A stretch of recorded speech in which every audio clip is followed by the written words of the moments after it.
اعوذ باللہ من الشیطان الرجیم بسم اللہ الرحمن الرحیم۔ اب یہ جو بقیہ 3 رکوع ہیں 21ویں پارے میں آ رہے ہیں، یہ جیسا کہ میں نے عرض کیا اس میں 2 لڑیاں ہیں بٹی ہوئی۔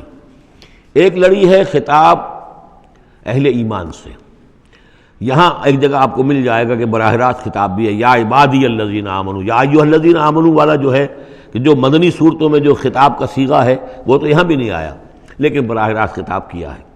لیکن یہ کہ اگر گنتی کریں گے تو کچھ 10 احکام اور دیے گئے ہیں ان لوگوں کو جو دین کے لیے کسی محنت کے اندر جد و جہد میں، اس کو غالب کرنے کی کسی کوشش میں، اس کی تحریک میں، اس کی دعوت میں لگے ہوئے ہوں، اور اس میں ان کے لیے مصائب ہوں، مشکلات ہوں، تکالیف ہوں، پریشانیاں ہوں، تو ان کے لیے کیا ہدایات ہیں۔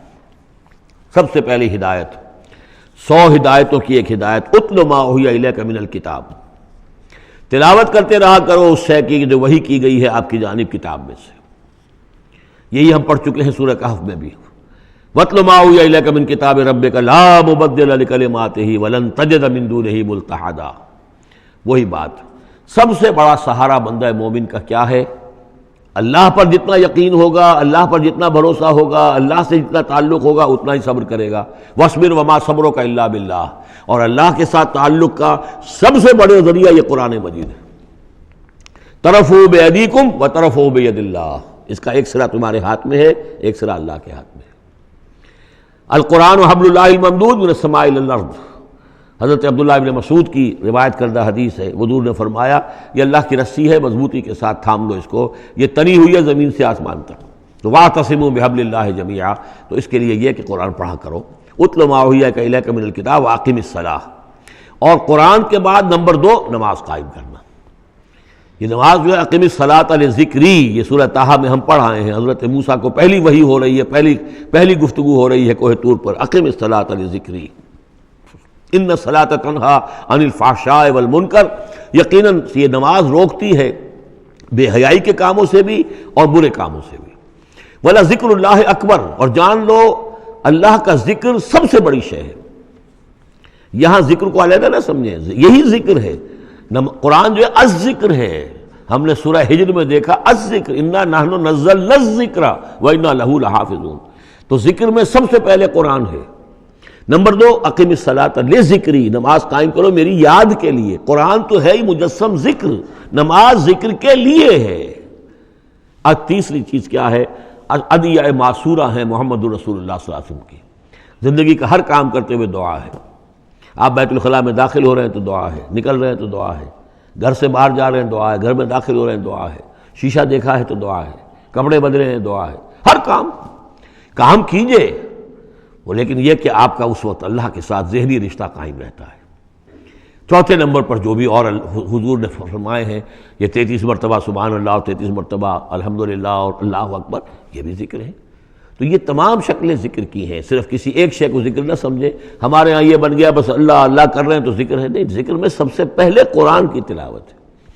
اتل ما اوحی الیک من الکتاب واقم الصلاۃ ان الصلاۃ تنہی عن الفحشاء والمنکر ولذکر اللہ اکبر واللہ یعلم ما تصنعون۔ ایک تو یہ ہدایت ہو گئی، اللہ خوب جانتا ہے جو تم کر رہے ہو۔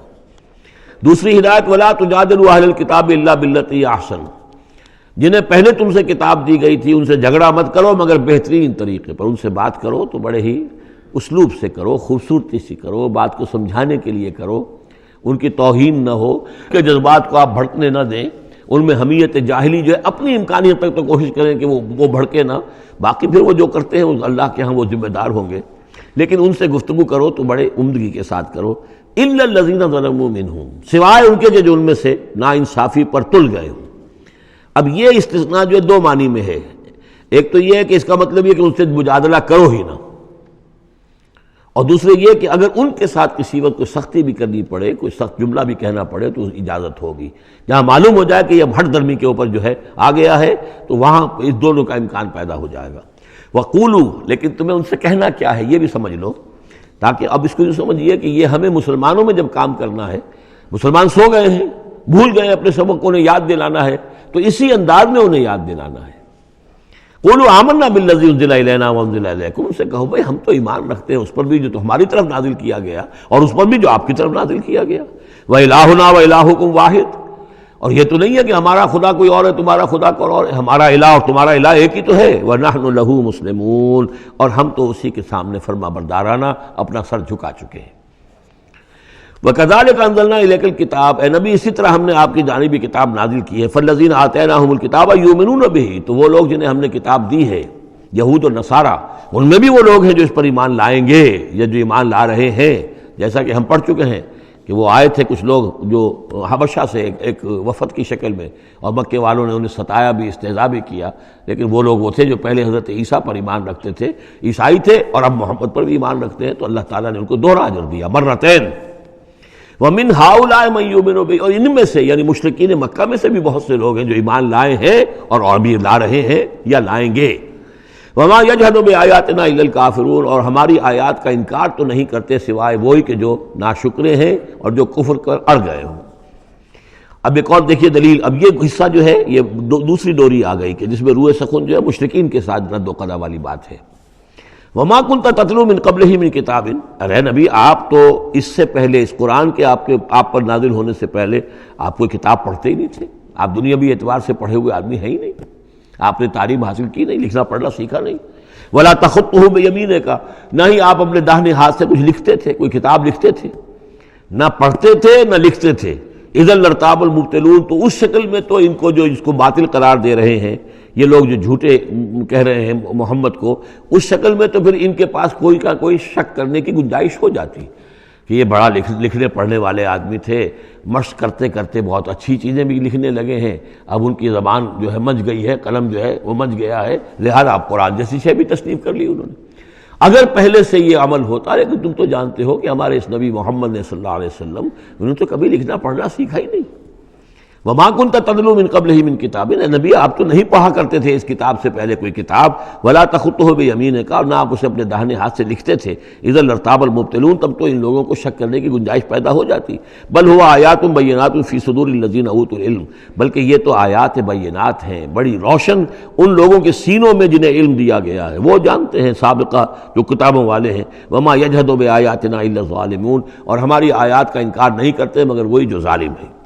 وَقَالُوا لَوْلَا أُنزِلَ عَلَيْهِ آیَاتٌ مِّن رَّبِّهِ، اور وہ کہتے ہیں کہ کیوں نہیں نازل کی جاتی ان کے اوپر کوئی نشانیاں ان کے رب کی طرف سے، وہی باتیں جو مستقل طور پر چلی آ رہی ہیں۔ قُلْ إِنَّمَا الْآيَاتُ مِنْ اللَّهِ، نبی کہہ دیجئے نشانیوں کا اختیار کل کا کل اللہ کے ہاتھ میں ہے۔ وَإِنَّمَا أَنَا نَذِيرٌ مُّبِينٌ، اور میں تو صرف واضح طور پر خبردار کر دینے والا ہوں۔ أَوَلَمْ يَكْفِهِمْ أَنَّا أَنزَلْنَا عَلَيْكَ الْكِتَابَ يُتْلَىٰ عَلَيْهِمْ، کیا ان لوگوں کے لیے یہ نشانی کافی نہیں ہے کہ اے محمد ہم نے آپ پر یہ کتاب نازل کر دی ہے جو ان کو پڑھ کر سنائی جا رہی ہے؟ کیا یہ قرآن معجزہ نہیں ہے؟